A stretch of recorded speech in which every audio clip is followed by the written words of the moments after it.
Hello guys, welcome to my new mini vlog. এই দিন আমি সকালবেলা ভেলোরে একটি পাহাড় আছে, পাহাড়ের ওপর মন্দির আছে খুব সুন্দর, সেটা দেখতেই যাচ্ছিলাম। তো দেখো তোমরা কতটা এখন অনেকটা যেতে হবে গাইস। তারপর অনেকটা হাঁটার পর আমরা ফাইনালি পৌঁছে গেছিলাম। দেখতে পাওয়া যায় এতটা উঁচু, এতটাই যাওয়ার অ্যালাউ আছে, আর যাওয়া যাবে না। আর এখানে মন্দির আছে, আর এখানে পুরো ভিউটা আমি জাস্ট ওই যে লেয়ারগুলো আছে ওগুলো হচ্ছে পাহাড়। আমি বুঝতে পারছি না কত ভালো লাগছে ভিউটা। কেউ যদি সামনে থেকে দেখো তাহলে বুঝতে পারবে। সত্যি গাইস, ভিউটা এতটা সুন্দর ছিল আমি হয়তো দেখে বোঝাতে পারছি না। প্রায় 2 বছর পর আমি এই জায়গাটাতে এসেছিলাম, আর আমি শুধু এটারই ওয়েট করছিলাম যে আমি পাহাড়ে কখন যাব। সত্যিই খুব সুন্দর লাগছিল আমার, তো ভালো লাগছে আমার এখানে। আমি ফোনে ভিউটা দেখাতে পারছি না, বাট ওয়ার্থ ইট। এতটা এসেছি আমি, ওয়ার্থ ইট সত্যি।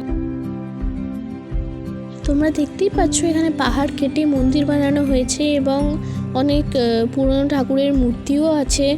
জায়গাটা খুব ফাঁকা, তাই বেশিক্ষণ আমরা ছিলাম না, তাড়াতাড়ি অটো করে চলে এসেছিলাম।